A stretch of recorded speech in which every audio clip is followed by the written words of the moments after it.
The state of not knowing, of course, is also the state, as we talked about yesterday, when you walk around or sit and perceive without interpretation, without labeling.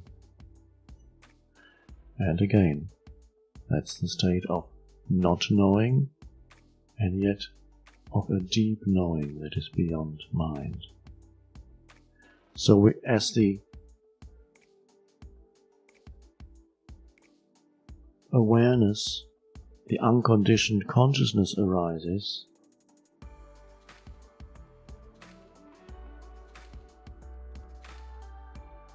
separative knowledge, which is of the mind, because every label separates you from that which you label, it becomes a barrier. That separative knowledge is replaced by a unitive, one could say, knowing, which does not separate you from that which is known.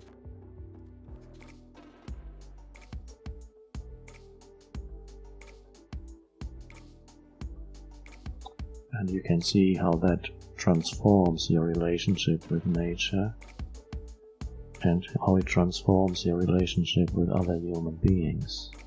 Because so far, 90% or more of human interaction has been through separative, attaching labels onto people, interpreting, judging, not realizing that every interpretation and every judgment is no more than a very limited perspective.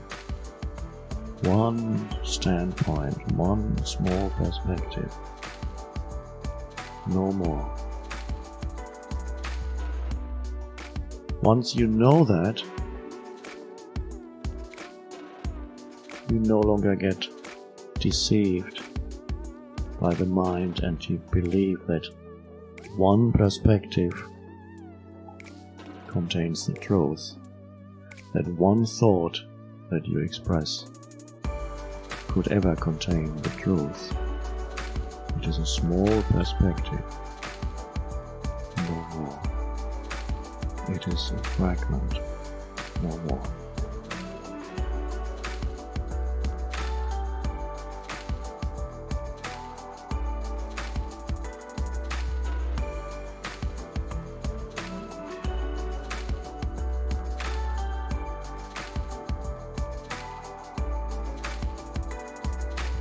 So the recognition of the relativity of all thought.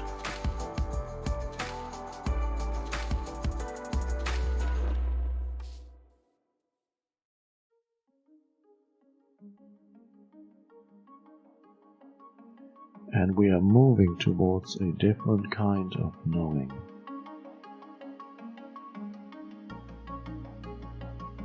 In which the sense of separateness does not arise. That knowing is also loving. It's one. Because love is obscured through the delusion of separateness. Love, as the realization of your oneness with all that is obscured by the labeling, interpreting, the knowing mind.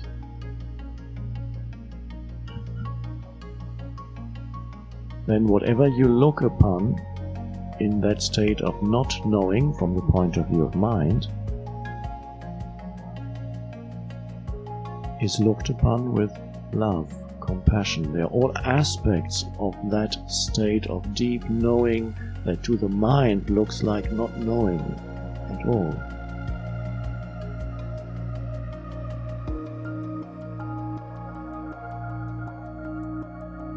And you can imagine how that changes human relationships.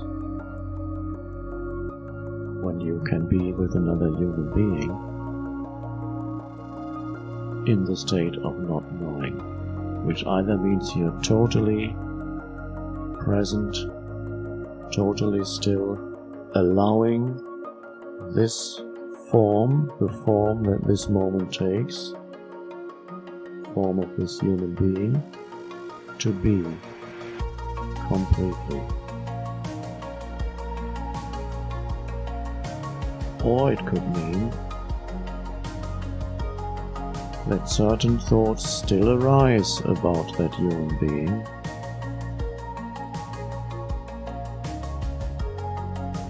who they are, this should be doing this, should not be doing that, should know better, they are this, they are that.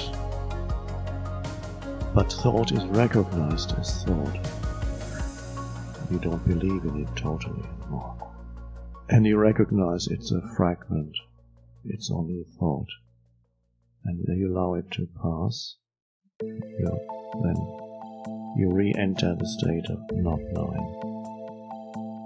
You don't get tricked anymore by the mind.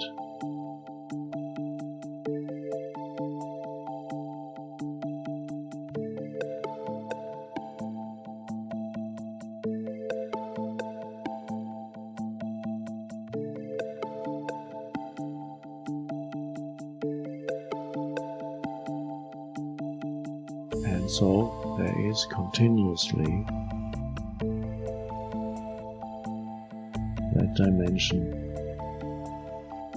of aware presence that may be all there is, or it may be the undercurrent, and on the surface of it there are mind movements. That's fine.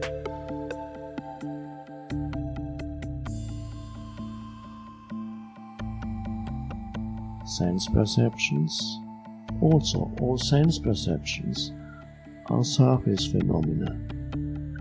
Ultimately, in themselves, not all that satisfying.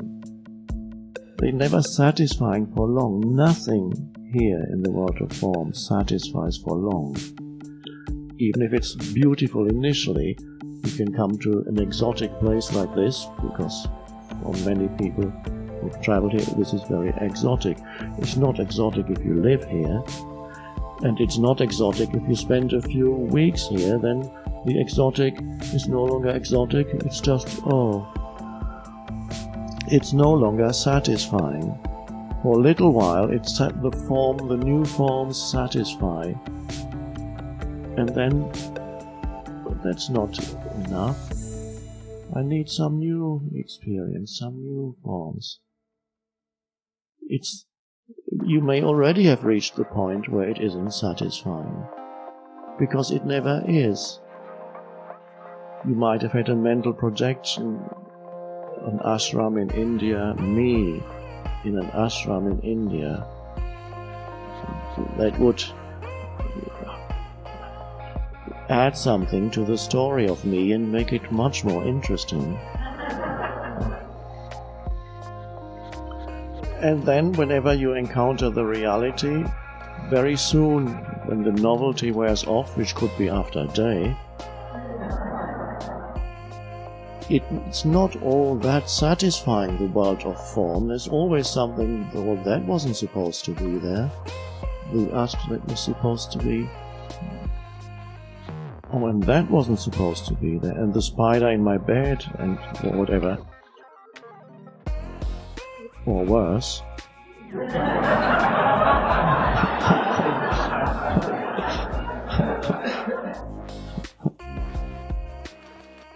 Sooner or later, and usually sooner, you hit upon that the unsatisfactory nature, if all that you know is that.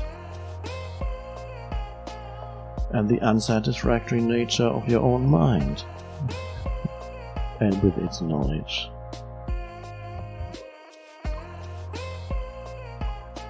So neither the external world of form and experiences is ever enough, nor is your own mind with its accumulated knowledge ever enough.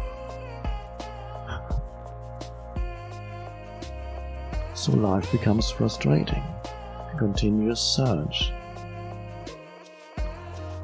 In many people, it manifests as a continuous almost continuous desire to be somewhere else. When you were at home, you wanted to be in the ashram. Now you're in the ashram, you want to be home. Does that sound familiar? You may have counted the days to your trip to India, and now you're counting the days to your departure.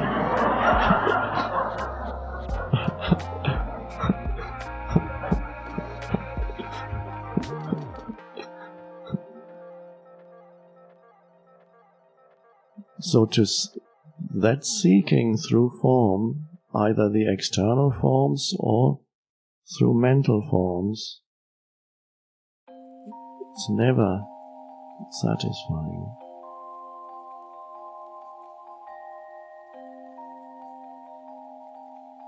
And so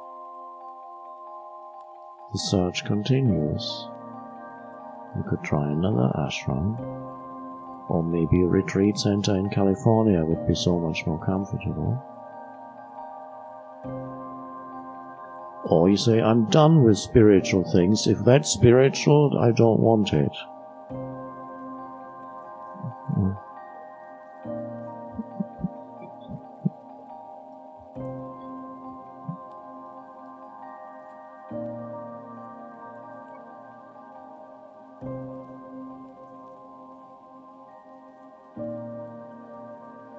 And so, I very rarely use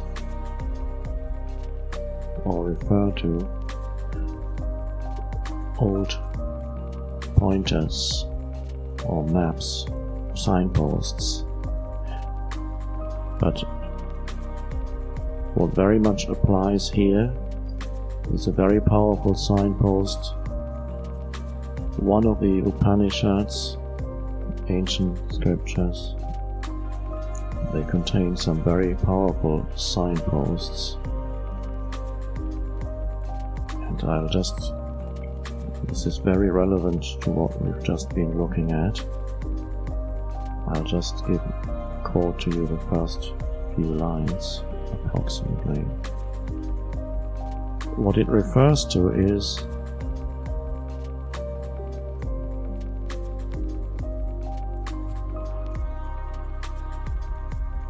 nothing that you see or hear or think is it.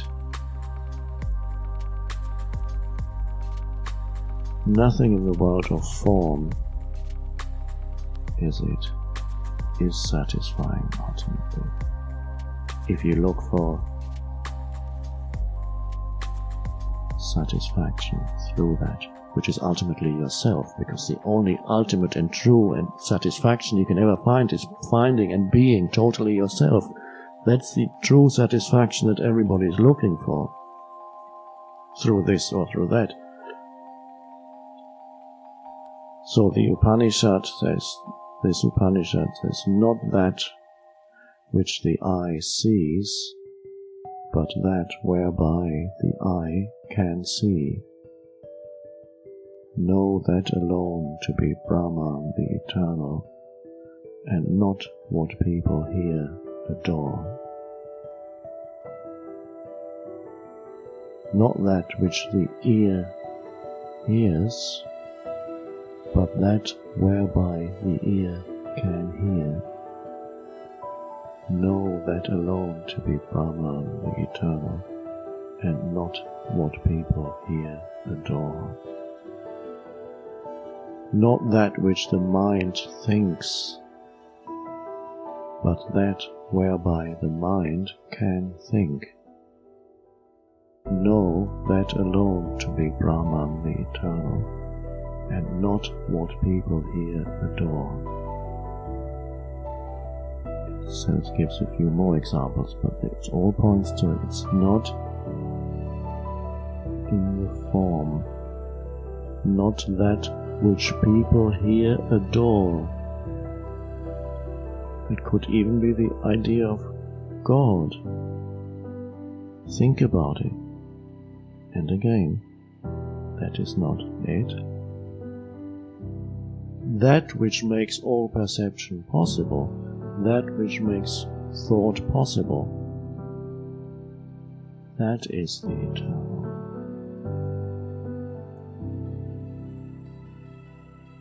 And where is that? Already here as the essence, as the now. That's what it is. The eternal that never leaves you. The now. You are one with it. So the ultimate secret about now is that you are that. You are the now. Of course you are. It's the only thing that has never left you. Always was the same. It's always been now. And people have that sense of something very precious, and they think that gets mixed up in their mind with their story, and they call it their individuality, their individual sense of individual existence. I don't want to lose that. There is something so precious that I feel inside me. I don't want to lose that. That gets mixed up with identifications, mental identifications with stories, and that story-based sense of self. But if you look deeply at your innermost sense of I, your innermost sense of who you are, then you realize it has nothing to do with the story of me. You could forget your story, you could forget your name, and in fact, it would be there. You would sense that innermost sense of I-ness more strongly as the essence of your being.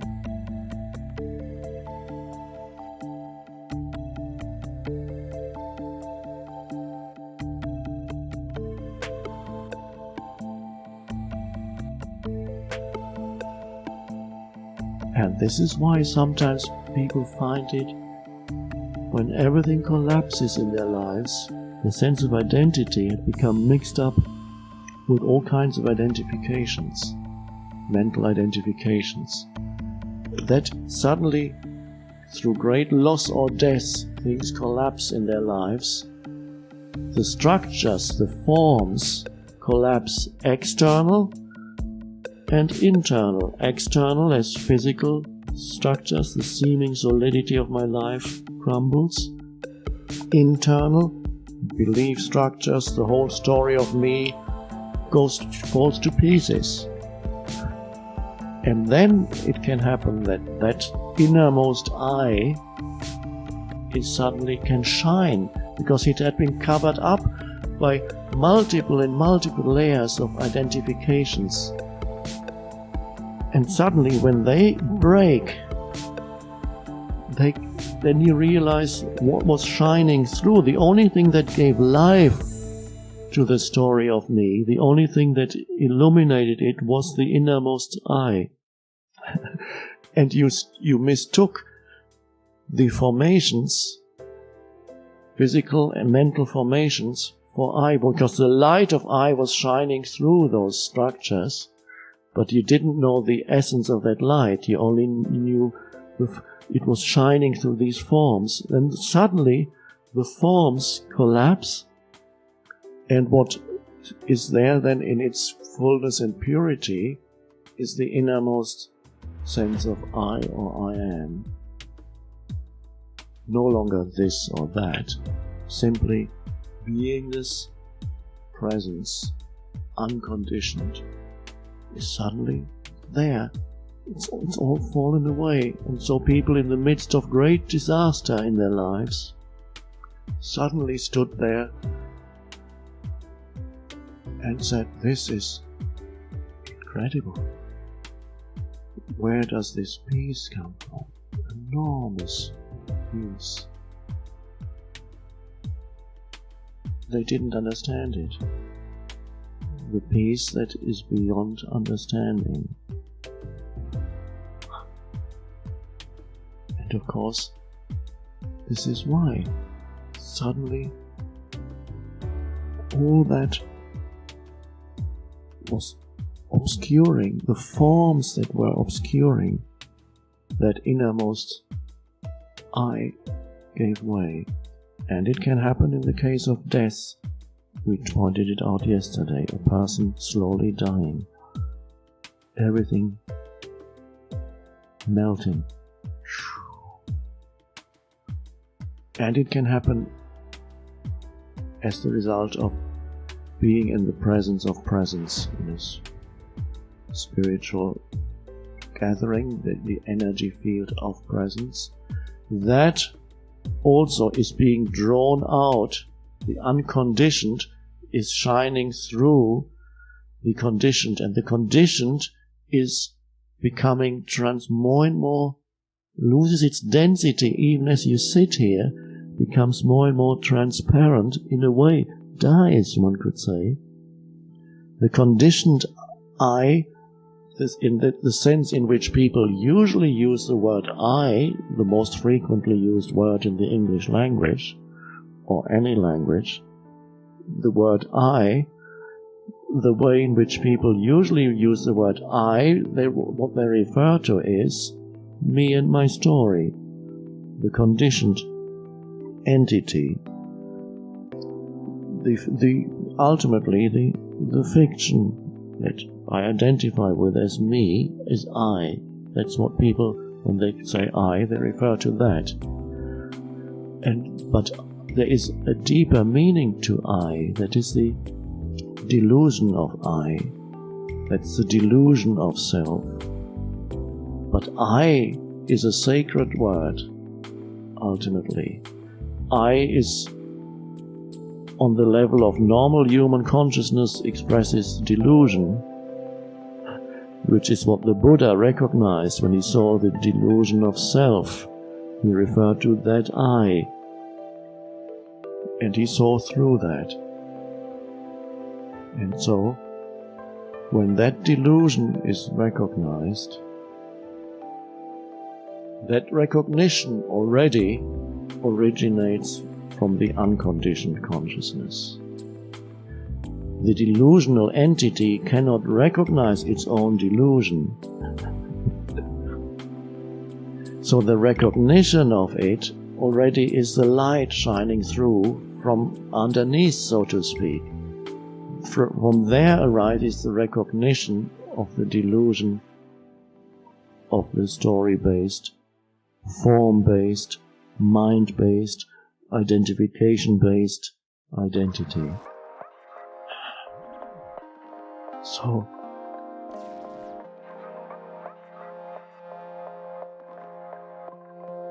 and this is what Jesus referred to when he said, "Before Abraham was, I am." Not before Abraham was, I was already. There is no was, no will be in I. It is eternal presence, eternal nowness. And this is what the Upanishad refers to. It is the formless, the unconditioned. It is known, never in a subject-object relationship. It cannot be known in such a way. So one could say, it cannot be known at all. You can only be it. Realize that you are it, but cannot know it as you know an object in consciousness. So people have been for thousands of years trying to make God into an object in consciousness. The idea of God, the image of God, statements about an object in consciousness, and this is why the Upanishad says, not what people here adore, that is not God, not that which you see, not that which you hear, not that which you think, not that which you believe in, because it's thought. Belief is thought. You believe in God, That also is not what people here adore. It is a mental idol, ultimately. It is an ideology. You believe in God, and the person next to you believes in communism. Two ideologies. So it's not what people here adore, not that which the mind thinks, not that which the mind believes, but that which makes all thinking, all believing, all sense perception possible, the formless out of which all forms arise.